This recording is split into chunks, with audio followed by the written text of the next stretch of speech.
क्या बता रहा है डेटा एफआईएस का? एक बार देख लेते हैं। एफआईएस कल भी सेल करते हुए नजर आए मार्केट में, और डीआईएस लगभग उतनी ही बाइंग करते हुए नजर आए।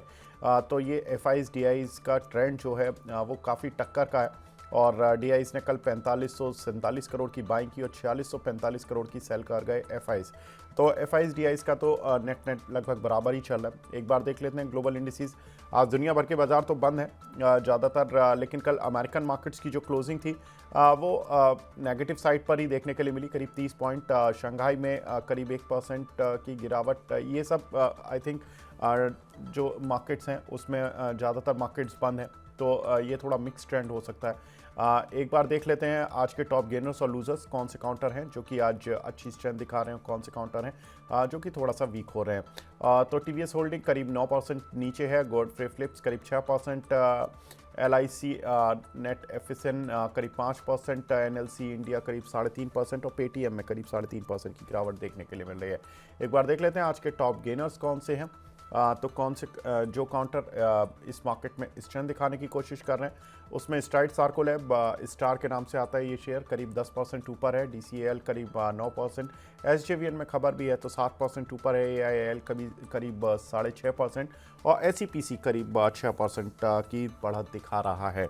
लेकिन आज चूंकि दुनिया भर के बाजार तो बंद रहेंगे, कल भी काफ़ी मार्केट्स में तो हाफ डे ही रहा, जिसकी वजह से करीब करीब 1.5 दिन का अवकाश उन लोगों को मिल गया। हालांकि इंडियन मार्केट खुला हुआ है। विवेक जी, मन करता है इंडियन मार्केट में 1 जनवरी को ट्रेड करने का, या कोई नॉर्मल आपका रूटीन है कि कोई प्रॉब्लम नहीं है, 1 जनवरी आ गई कोई बात नहीं? देखो विवेक, ऐसा होता है ना कि उम्र के साथ मैच्योरिटी थोड़ी बढ़ती है। राइट, वो कुछ कुछ लोगों पे अप्लाई नहीं होता है राष्ट्रीय स्तर पे भी, लेकिन ज्यादातर लोगों पे ये अप्लाई होता है कि उम्र के साथ आपकी मैच्योरिटी बढ़ती है। और अब 31 दिसंबर 1 जनवरी हो जाता है, वो एक नॉर्मल फिनोमिनन है। अब क्या है कि दिल से काम नहीं करते, दिमाग से काम करते हैं। तो जब तक थोड़ी उम्र छोटी होती है, अपने क्या बोलते हैं कि साइकोलॉजिकली सोचते हैं, दिल से सोचते हैं कि भाई 1 जनवरी को कुछ ना कुछ करना है। वैसा कुछ नहीं है। तो आज जैसे कल था, आज ही वैसे ही मेरा है। और कल 12 बजे के पहले तो मैं तो सो गया था। ये सिचुएशन है। तो आज आज आज बैठ के पक्का ट्रेड करना है 1 तारीख को, ये ऐसा कुछ नहीं है। ज्यादा से ज्यादा हाँ भाई, एक बार मंदिर जाके आ जाएंगे शाम को, बस। तो अगर सिचुएशन मिलता है कोई, हाँ। मतलब अच्छा भाव मिलता है या फिर अच्छा इन्वेस्टमेंट आइडिया मिलता है, ट्रेडर तो मैं हूं नहीं। तो हम्म। अच्छा, ऐसे को अगर कुछ मिले तो जरूर लेंगे।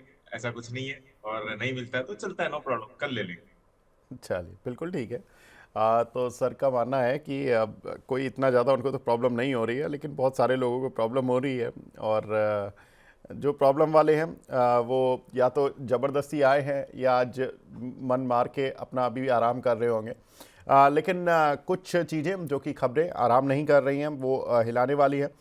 चीन ने घरेलू खपत बढ़ाने के लिए सरकारी कर्मचारियों का वेतन बढ़ा दिया है। और 6,000 युआन सालाना तक वेतन बढ़ा है, यानी कि करीब 500 युआन पर मंथ का वेतन उन्होंने बढ़ा दिया। ये डोमेस्टिक कंजम्पशन को बूस्ट करने वाली कहानी है।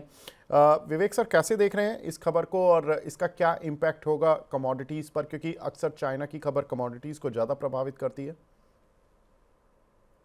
देखिए, अभी कुछ दिन पहले बाजार एक बार गिरा था।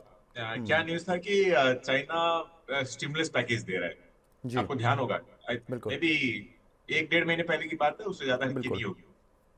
तो उस समय भी अब अपना बात हुआ नहीं हुआ था, मुझे याद नहीं है, लेकिन जहाँ पे भी मेरी बात हुई, मैंने यही कहा कि भाई ये तीसरी या चौथी बार स्टिमुलस पैकेज दे रहे हैं, पहली बार नहीं दे रहे।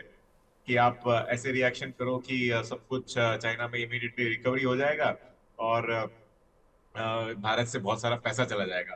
थोड़ा बहुत एक एक दो दिन के लिए गया था, उतने में तो लोग मतलब पैनिक हो गए थे कि चाइना एकदम जबरदस्त रिकवरी देगा और सारा पैसा उधर ही जाने वाला है। तो वो, लेकिन थर्ड या फोर्थ अटेम्प्ट था। ये सबसे बड़ी चीज है। फाइनली क्या हुआ? कुछ नहीं हुआ। अब आज इस न्यूज की बात कर रहे हैं, तो इससे कोई फर्क पड़ने वाला है? ऐसे नहीं होता। आप मतलब artificial stimulus, not artificial stimulus package देके या फिर पेशेंट को आप जबरदस्ती ऑक्सीजन देके भगा नहीं सकते।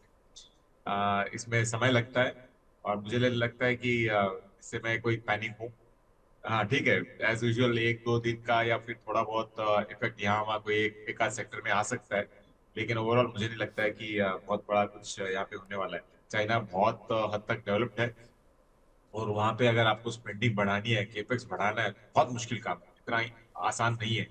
तो मुझे नहीं लगता है कि इमीडिएटली रिकवरी होने वाला है। मेरा तो कॉन्फिडेंस भारत पे ही है, और ये लग रहा है कि अगले 10-15 साल तक जो चाइना ने किया था वो भारत कर सकता है। बस भारत में सबसे बड़ी दिक्कत ये है कि देश को लोग ही देश को अपोज करते हैं अंदर, डिक्टेटरशिप है नहीं यहाँ। वो सबसे बड़ी नेगेटिव है भारत में, नहीं तो हम लोग चाइना के जैसे 15 साल ग्रोथ करें आराम से। तो फिर भी वो है नहीं, और थोड़ा स्लो, थोड़ा धीमे ही सही, लेकिन अगले 10-15 साल भारत भी ग्रोथ दिखाने वाला है। आपको यहाँ पे इन्वेस्ट इन्वेस्ट करना चाहिए, निवेश करना चाहिए, दूसरी जगह पे। जी।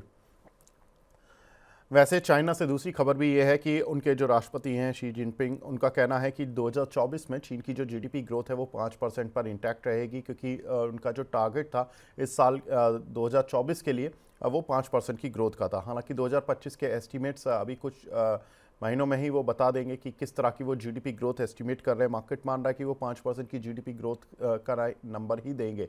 और अगर वो 5% की जीडीपी ग्रोथ का नंबर देते हैं, कंसीडरिंग कि डोनाल्ड ट्रंप के जो थ्रेट्स हैं, जो टैरिफ लगाने को लेकर, उसके बावजूद भी अगर वो 5% का जीडीपी ग्रोथ नंबर देते हैं, तो डेफिनेट सी बात है कि उनको बड़े स्टिमुलस पैकेज अनाउंस करने होंगे। अब ये देखना होगा कि चाइना में क्या कुछ डेटा पॉइंट्स बनते हैं। लेकिन दुनिया भर के जो एक्सपर्ट हैं, रिसर्च हाउसेज हैं, वो यही मानते हैं कि अभी चाइनीज़ मार्केट थोड़ा अट्रैक्टिव लेवल पर आज भी चल रहा है। लेकिन एक बड़ा इंटरेस्टिंग फैक्ट है विवेक जी, साल 2024 में दुनिया के 500 अमीर जो लोग हैं फॉर्च्यून 500 में, उनकी जो वेल्थ है उसमें करीब 10 ट्रिलियन डॉलर की बढ़ोतरी देखने के लिए मिली है। अब भारत की जीडीपी अगर एस्टिमेटेड देखें तो 3.74 ट्रिलियन के आसपास की है। उससे तो 2.5 गुना तो वेल्थ 500 अमीर लोगों ने बना ली है। उसमें जो लीडिंग अमीर हैं उनमें एलन मस्क जो कि टेस्ला के सीईओ हैं, मार्क जकरबर्ग जो कि फेसबुक के मालिक हैं, जेनसेंग हुआंग जो कि सीईओ हैं एनवीडिया के, इन्होंने सबसे ज़्यादा कमाई की है। सर, ये जो अमीरों का सिलसिला है ये तो अमेरिका की साइड से ज़्यादा आ रहा है। इंडिया के जो अमीर हैं, इनमें कौन से अमीर होंगे जो कि 2025 के सुपरस्टार बन सकते हैं? सर, 2025 में कौन सा ग्रुप है जहां पर कि आपको लगता है कि आउटलुक बहुत अच्छा है, यहां पर देखा सोचा जा सकता है? देखिए अभी आपकी बात से ये याद आ रहा है, एक फंड आया था अभी थोड़े दिन पहले, नाम नहीं बोल रहा, लेकिन फंड का नाम था कॉन्ग्लोमरेट फंड, जो भारत में बड़े बड़े ग्रुप्स है उसमें निवेश कर रहा है। मुझे लगता नहीं है कि आपको भारत में कौन अमीर बनेगा उस बेसिस पे आपको कोई शेयर लेना है। उससे आपका कुछ नहीं होने वाला। आपको तो लेना है जिस कंपनी में ग्रोथ हो। तो इंग्लिश में बोलते हैं, हिंदी में मेरे को मालूम नहीं, इंग्लिश में बोलते हैं ना कि stock price, finally stock price is slave of earnings. अब सबसे बड़ी कंपनी भारत की अगर अर्निंग्स आपको 10% दिखाए और सबसे छोटी अर्निंग्स आपको 25% दिखाए, तो 25% वाली आपको ज्यादा रिटर्न देके जाएगी। यही नियम है शेयर बाजार का लॉन्गर टर्म में। तो हाँ ठीक है, एक होता है कि जो आप लार्ज कैप कंपनीज ले रहे हो तो उधर आपको थोड़ी बहुत स्टेबिलिटी मिलती है, क्योंकि थोड़ा बहुत जब भी अप डाउन होता है बाजार में, बाजार इन द सेंस इकोनॉमी में या फिर कंपनी में, तो वो लोग हैंडल बेटर कर पाते हैं। तो वो एक एडवांटेज होता है। इसके लिए हम लोग बोलते हैं कि एज्ड वालों को जनरली आप लार्ज कैप दो और यंग पीपल को आप स्मॉल कैप दे सकते हो। तो ऐसे ग्रुप में किसी पे नहीं बेट लगाऊंगा, लेकिन हाँ ये पक्का है कि काफी ग्रुप्स आज भारत में है जो बहुत फोकस कर रहे हैं अपना बैलेंस शीट बढ़ाने की और मार्केट कैपिटलाइजेशन बढ़ाने की। उदाहरण के लिए दो दे रहा हूँ, ये कोई बाई रिकमेंडेशन नहीं है। आ, पिछले 1-2 साल में ही आप अगर नोट करोगे तो जो बिरला ग्रुप है उन्होंने चालू किया है कि हमारा मार्केट कैपिटलाइजेशन बढ़ना चाहिए। अब तक वो लोग उस पर बिल्कुल फोकस नहीं था। उनका फोकस इस पे आने के बाद आप सारे बिरला ग्रुप के स्टॉक प्राइसेस देख लो, ऊपर गए हैं। और मर्जर एक्विजिशन अभी भी आपको मालूम है, रिसेंटली एक सीमेंट कंपनी को खरीदा है।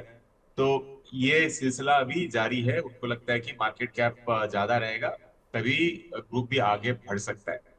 एक और ग्रुप देता हूँ वापस, ये उदाहरण है, जी। बाई रिकमेंडेशन इसमें है नहीं। जैसे आरपीएसजी ग्रुप है, जो संजीव गोयनका का आरपीएसजी ग्रुप है। उनको भी आप अगर देख लो तो अब तक एकदम कुछ नहीं था पिछले 2-3 साल के अंदर, लेकिन अब पूरे फुल पेज ऐड भी देते हैं कि हमको इतना मार्केट कैपिटलाइजेशन, इतना रेवेन्यू, इतना प्रॉफिटेबिलिटी हमको करके दिखाना है। और अगर उनका चाहे वो एफएसएल स्टॉक देख लो या फिर आरपीएसजी वेंचर्स देख लो, जितने भी शेयर प्राइसेस है, लखनऊ सुपर जायंट्स भी उनकी उन्हीं की कंपनी है। तो यहाँ पे आपको ग्रोथ देखने को ऑलरेडी मिल रहा है। तो ऐसे छोटे छोटे बहुत सारे ग्रुप्स है इंडिया में जहाँ पे एम्बिशंस अभी बढ़ के रखे हैं। और इसके लिए मैं बोल रहा था कि अगला 10-15 साल बहुत अच्छा मौका रहेगा भारत का, जहाँ पे आप एक्चुअल वेल्थ क्रिएट कर सकते हो। तो यहाँ वहाँ देखने की जरूरत नहीं है, लेफ्ट राइट अप डाउन कहीं पे भी देखने की जरूरत नहीं है। आपके पास पैसा है, भारत में निवेश करो। सही सरकार एक हद तक रहे तो आपको ग्रोथ यहाँ पे देखने को मिलेगी।